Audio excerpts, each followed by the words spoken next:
A very good morning, dear students. Welcome back to our English class. In today's lecture, we're going to learn about media laws, key terms in English.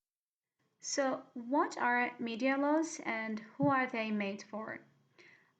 In general, media laws refer to a set of legal regulations which govern various aspects of media production, distribution, and consumption.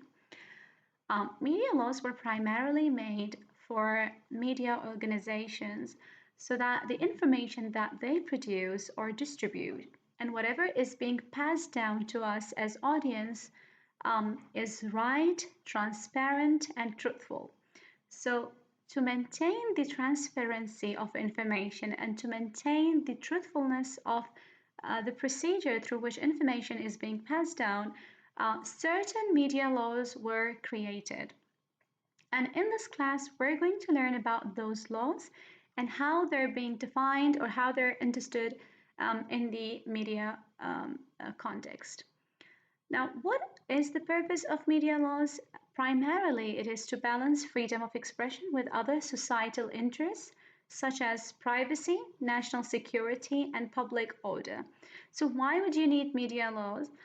So that you could, or not you, in general, media organizations could pass down information and therefore have freedom of expression, but at the same time, we need to balance it out with societal interests so that whatever information is being passed down to us, or even if media is accessing or using its law of freedom of expression, it should also maintain privacy so that no one's privacy is interfered in between or invaded. Also, to make sure that national security is sustained. So, country's security system is not being harmed by the information that is being passed down. And lastly, public order. So, our first media law is freedom of speech and press. Freedom of speech in Arabic means الحرية للتعبير. Now, in general, human beings have freedom of speech, but particularly in media, it is slightly different from normal life because when you're enrolled or when you're working in the media context, you're not passing down information to one or two persons. You're passing down information to a large number of audience, which supersedes the number, say, 1,000, more than 1,000, right? And it reaches to millions as well. So the information that you're passing down, in order to have the right to pass down the information, media gives you this law, حرية التعبير. So it's called in English freedom of speech and press. Now, media laws protect freedom of speech and press. And the purpose is to ensure that media organizations have the right to express themselves without government censorship or interference. Because if governments interfere in between, then of course the profession of media would be harmed. So in order to sustain media profession and to let it perform the function that it exists for, media law protects freedom of speech and press. These rights of freedom of speech and press are primarily enshrined in constitutions or laws and are crucial for maintaining a free and democratic society. So, democratic societies or democratic countries, since they have freedom of speech, therefore, the context of media or the profession of media also is allowed to have freedom of speech and press. The second media law is called libel, slander, and defamation. What is defamation? When certain person's image is being harmed or any negative information is being passed down about that person, it is called defamation. If you hear about those cases of defamation, it happens with everyone. It happens with political parties, it happens with actors, any person who's famous. and goes through a sudden, outburst of negative information about him through the internet, then what happens is that he files a case of defamation, right? Now, in defamation, we have libel and slander. So, what is libel? Libel is published false statement damaging to a person's reputation. And slander, on the other hand, is spoken defamation. Libel is, for example, we see these information that is passed down to us through social media on Facebook or Instagram, where there's this sudden outburst of false. At that time, we do not know whether it's false or right information or statement. But later on, when that person files a case of defamation, then we get to know that that was primarily false statement or false information, right? So media laws establish legal standards for protecting individuals' reputations from false statements. So according to media law, media organizations or channels should be very careful with the information that they pass down about a person, and generally a well-known famous person. So any false statement that is being transmitted should not be the case, and therefore media law tries to protect this scenario. So laws define the elements of defamation, defenses against defamation claims, and procedures for resolving disputes. So not any false statement is defamation. Defamation is when you're actually creating or harming the other person's reputation. Cases of harassment, cases of abuse, things like these are considered under defamation. But if you just say, oh, this person is fat, or this person doesn't look good, that's primarily slander, right? That is not libel. Libel is when you publish a false statement and you say, for example, the CEO is a harasser, right?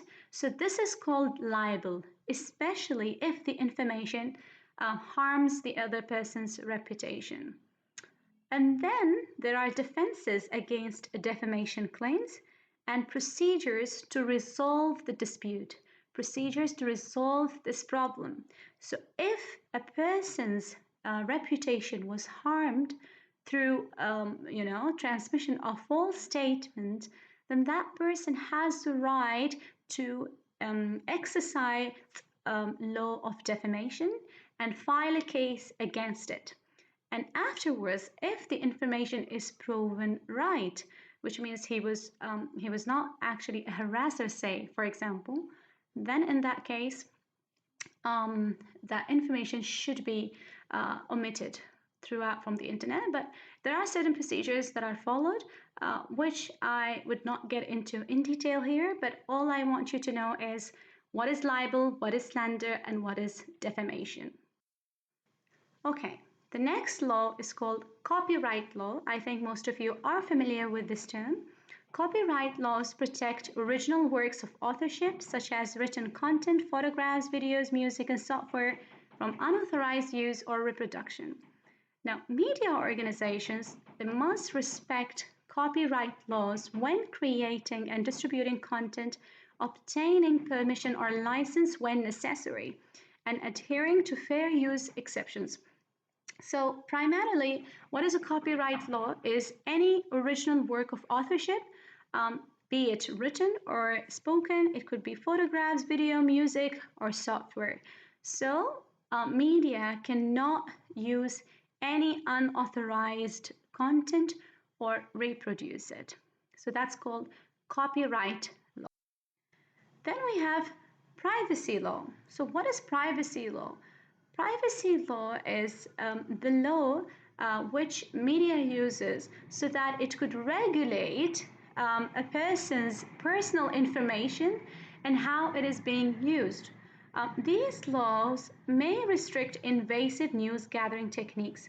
Some people, for example, there are certain channels where they want to really get some personal information about a person so that they could, harm their reputation or use it for other purposes. So, according to media laws, they instilled or they apply this privacy law so that nobody could get into someone's personal business and steal personal information. Then we have obscenity and indecency.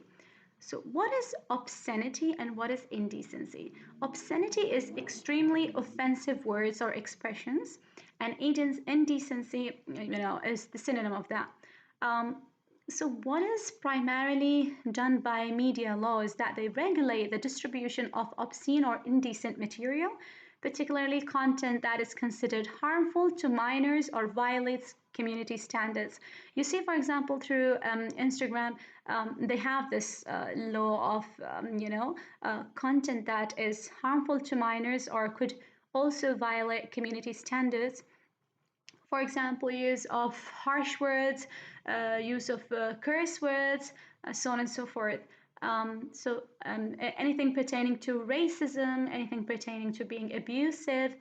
So these all are media laws, and they wouldn't allow any media channel or social media to access it, right? They have to stop it in order to sustain the decent setting or context of media use. Now, what is the purpose? As I explained, that these laws aim to balance freedom of expression with the protection of public morals. Public morals is أخلاق العامة and may impose restrictions on the broadcast or publication of explicit content. So, we see this content in which there are certain explicit images of body killings and so on. And you see how they blur those images so that, as to not violate this law of obscenity and indecency. So, in order to remain within the parameters of this law, actions are taken by media law. Then we have finally digital media and internet regulation. Now, with the rise of digital media and the internet, media laws have evolved to address online activities, including issues such as online defamation, intellectual property infringement, cybersecurity, data protection, and internet governance. This is extremely common now on social media that online defamation takes seconds to happen.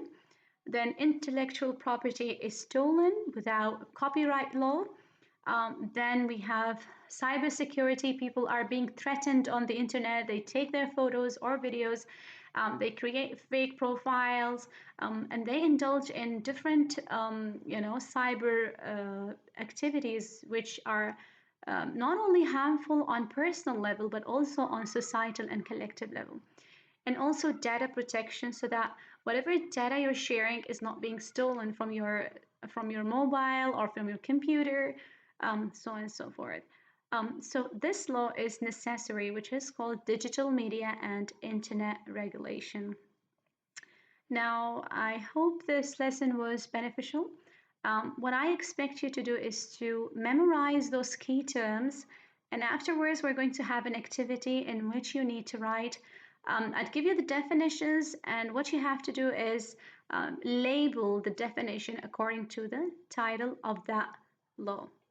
Thank you so much for listening to this lesson. I hope if you have any question, you can reach out to me.